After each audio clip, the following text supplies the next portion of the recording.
Kurang mulainya. Bismillahirrahmanirrahim. Assalamualaikum warahmatullahi wabarakatuh. Waalaikumsalam warahmatullahi wabarakatuh. Selamat pagi. Baik. Bagaimana kabarnya? Baik. Alhamdulillah pada hari ini kita dapat belajar bersama dalam rangka menjelaskan ataupun belajar mengenai coding dan kecerdasan artifisial. Sebelumnya kita berdoa dulu. Biasanya berdoa membaca surat apa? Al-Fatihah dalam hati atau dipimpin? Pimpin. Rahim. Sebelum belajar kita berdoa. Berdoa dalam hati. Mulai.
Selanjutnya dimohon untuk berdiri untuk menyanyikan lagu Gauda Pancasila.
Setelah menyanyikan lagu Gauda Pancasila seperti yang terlihat di depan ya, apa tadi yang seperti dibahas di awal yaitu mengenai coding dan kecerdasan artifisial. Kumaha? Kecerdasan artifisial. Contohnya kegiatan apa lamun di rumah? Memasak mie kumaha carana? Pertama, langkahnya setelah agak terus ya menyiapkan air, menyiapkan kopoga. Berarti beli ulang mie menurutnya. Ya itu adalah yang disebut dengan berpikir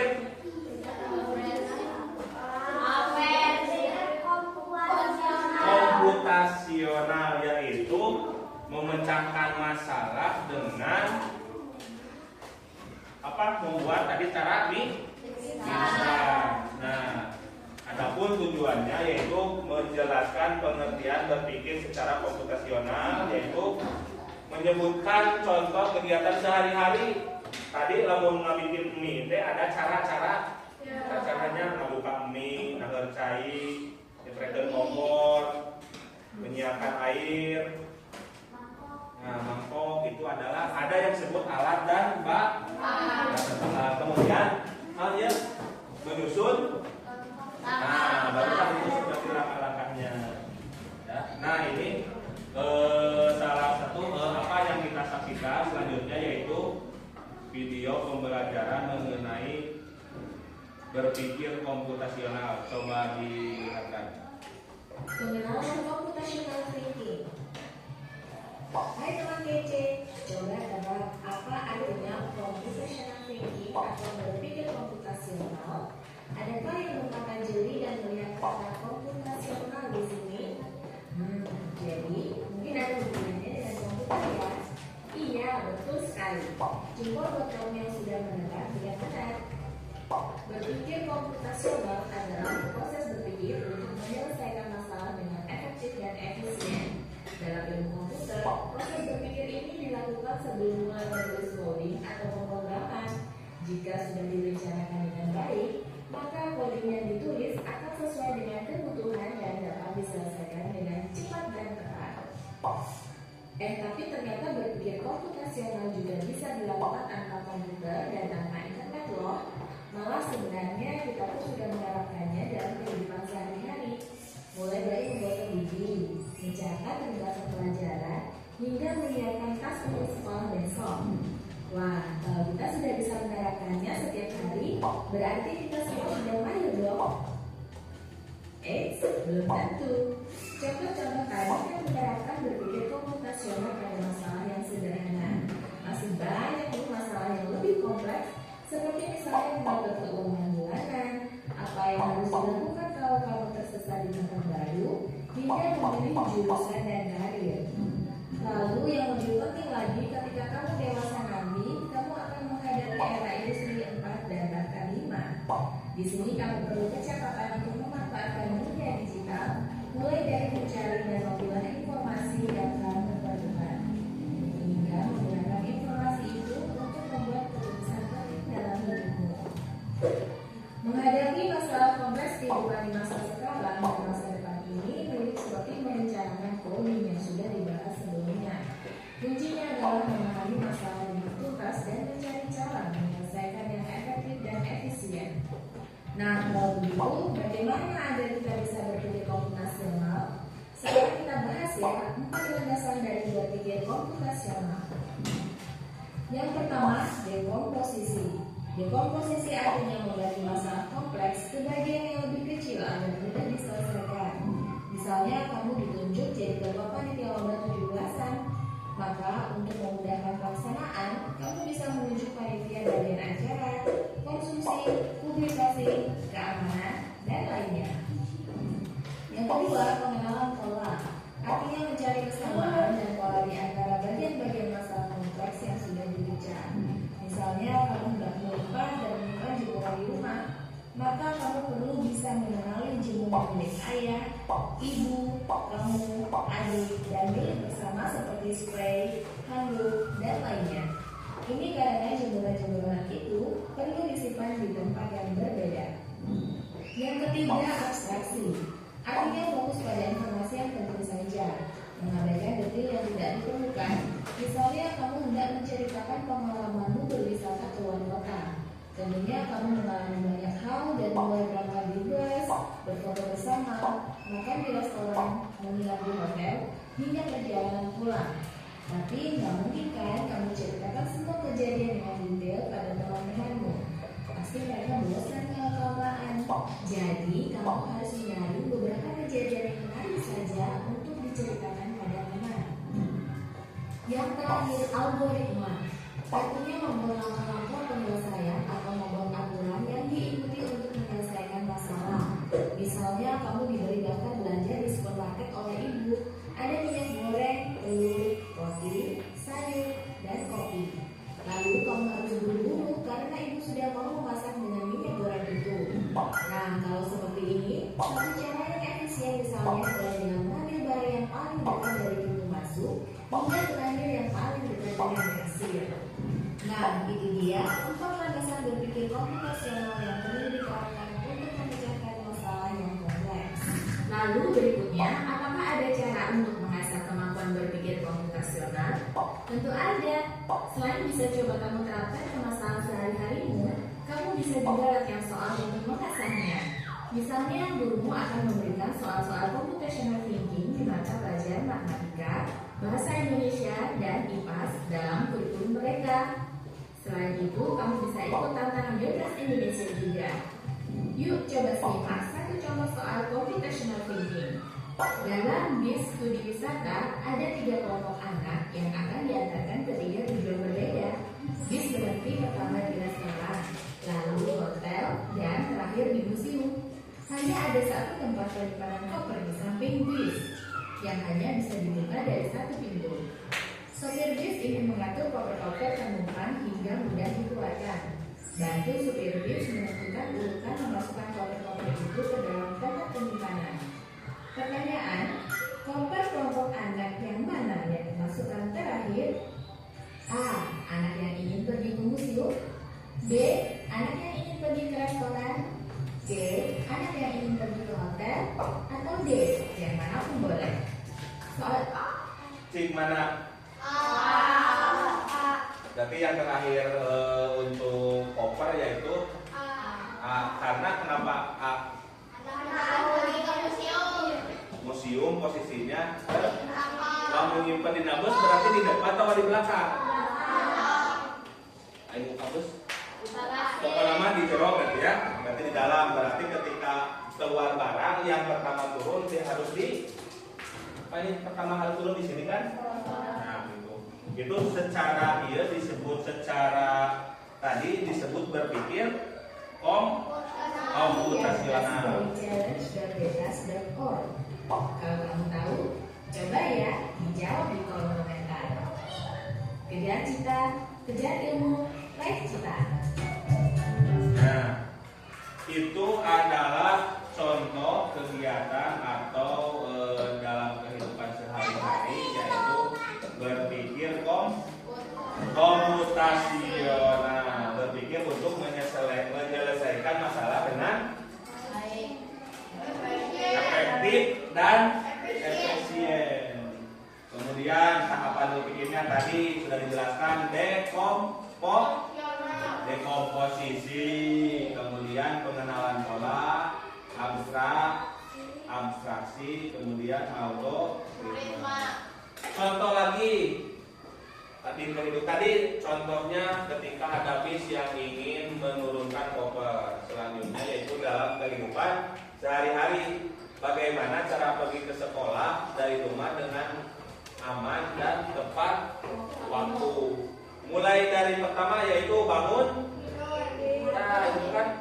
tidur, kemudian mandi, sarapan, ya, langsung periksa kesiapan. Kalau ini tidak berurutan, bangun pagi teh, jojol sarapan, itu kan secara ini tidak sesuai dengan kebiasaan. Kalaupun ada, mungkin ada yang baru bangun langsung makan. Tapi alangkah baiknya berarti mandi dulu, kemudian sarapan, periksa kesiapan, pamit kepada orang tua.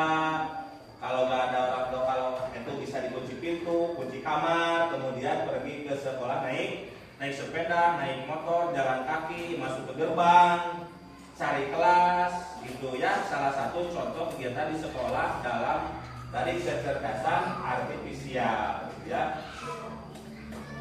Berpikir komputasional. Selanjutnya yaitu manfaatnya dalam ini yaitu tadi meningkatkan kemampuan memecahkan masalah, ya, mengambil keputusan, kemudian efisiensi dan produktivitas.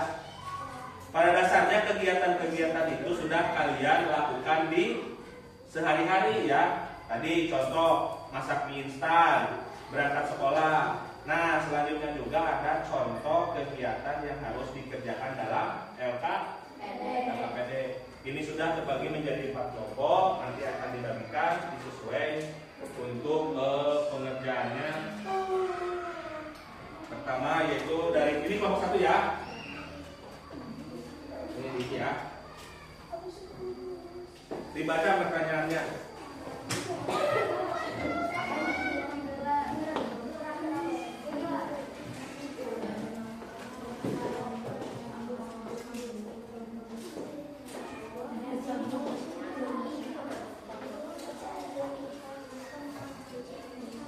Langsung ditulis di kontaknya.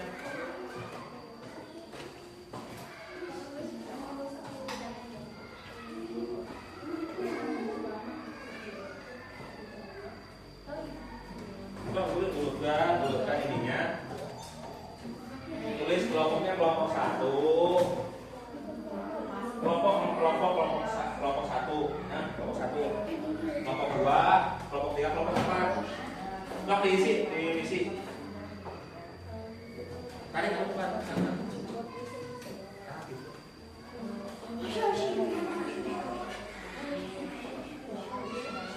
Coba bawahnya.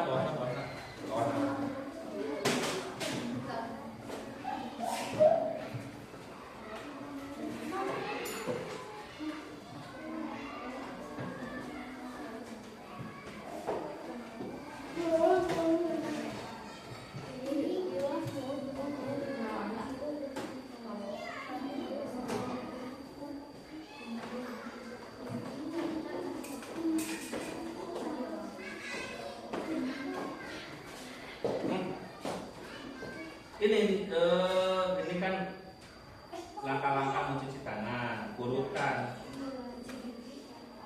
ya, di sini sesuai, ya, urutkan. Nah, ini ditulis lagi. Apakah mau di sini? Ini nomor sabaraha? Pertama, naon pertama? Nah, itu kedua naon, ketiga naon, keempat naon. Bisa boleh. Langsung di nomoran dengan awal langsung di sini ya. Berarti kita bacakan aja.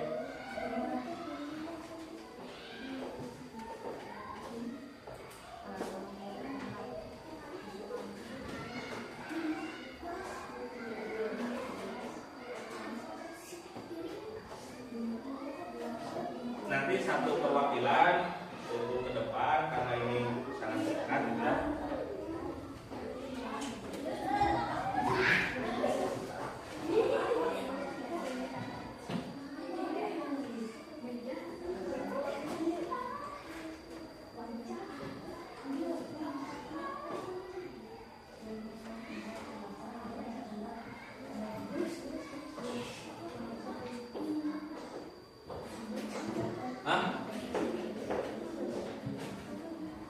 Apa yang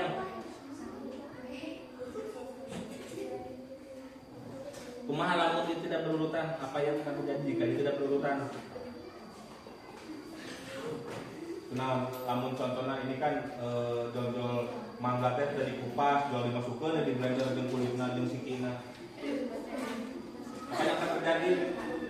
Jus tidak akan tidak bisa dimakan, tidak akan jadi rusak.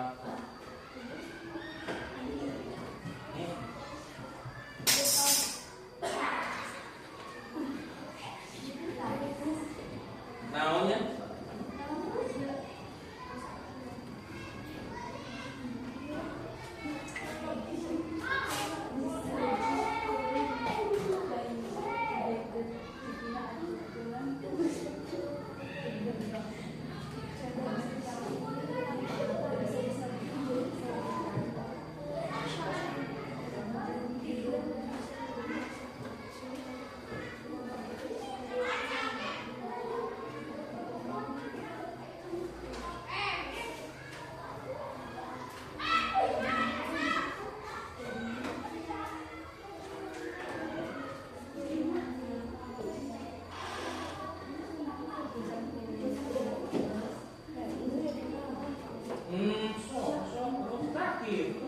Bisa ya. Nah, kan berpikir komputasional. Hah? Ya.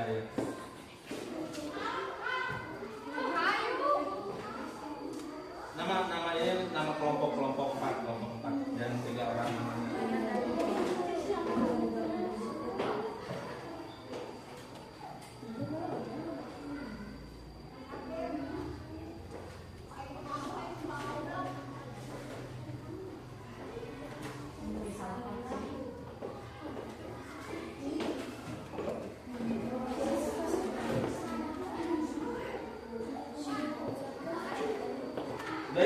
Ada yang udah belum?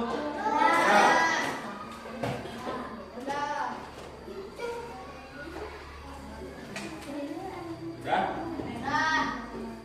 Kelompok 4 udah? Coba sok. Ke depan satu orang untuk dibacaan. Sok. Singkaring ya. Di sini. Nah, di sini. Atau di sana boleh di sana. Kan. Beda ya, di sini. Sok.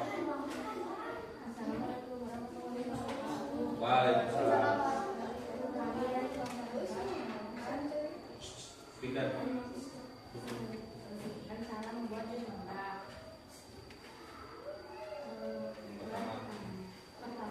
Ya. Terus. Kedua, masukkan potongan nambah ke dalam blender. Ketiga, tambahkan air matang dan gula pasir ke dalam blender. Keempat, tambahkan es batu untuk membuat jus lebih segar. Kelima, blender semua bahan hingga betul tercampur rata. 6, tuangkan jus ke dalam gelas dan siap dinikmati. Ya. Apa yang terjadi apabila itu menjadi Jadi. Ya, terima kasih. Tepuk tangan. Sudah? Stop. Belum?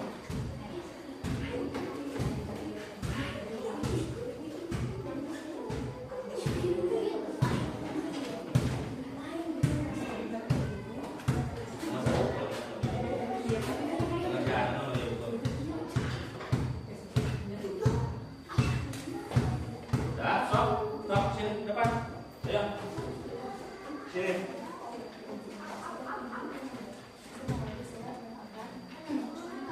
Stop. Waalaikumsalam.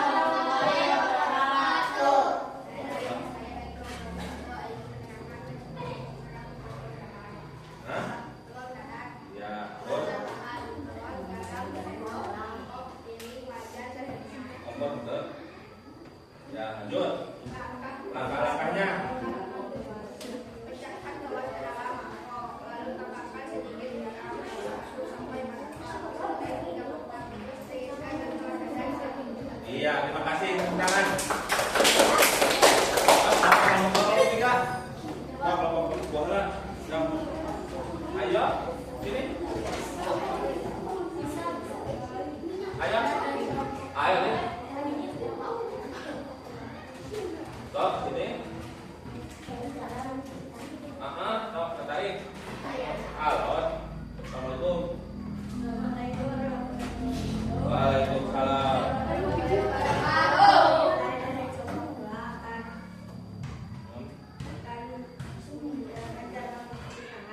Pertama, ya. Ya, terus. Ya, terus. Terus.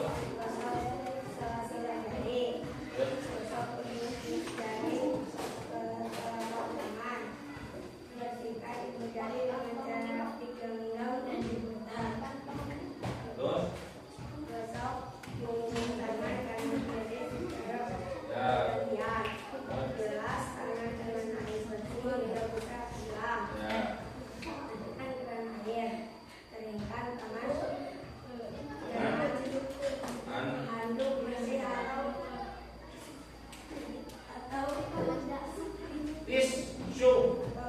Nah, selesai. Ya, tangan. Kelompok 3. Stop. Tisu kali ya di bawah, di atas. Ayo, Stop, kelompok 3. Saya dari kelompok saya akan menjelaskan urutan tusuk gigi. Ke-1, mulai ambil sikat gigi dan pasta gigi. 2, pasta sikat gigi dengan sedikit air. 3, oleskan pasta gigi ukuran biji jagung ke sikat gigi. 4, sikat gigi bagian depan dengan gerakan memutar. 5, sikat lidah secara perlahan. 6, sikat permukaan gigi bagian dalam. 7, sikat permukaan gigi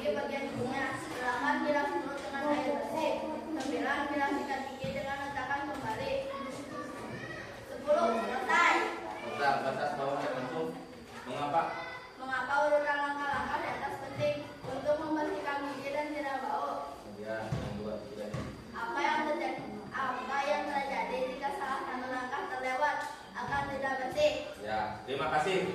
Tepuk tangan. Nah, berarti kalian sekarang udah hampir memahami ya apa yang disebut dengan tadi apa?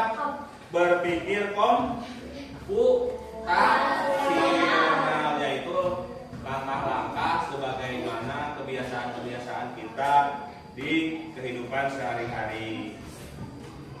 Ya itu setiap hari pasti kita laksanakan. Berangkat sekolah, kumaha sih berangkat sekolah teh? Pertama yang pakai naik sepeda, berangkat sepeda, mengayuh sepeda, datang ke sekolah, menyimpan tas. Itu adalah kalau secara tadi dijelaskan yaitu berpikir komputasional.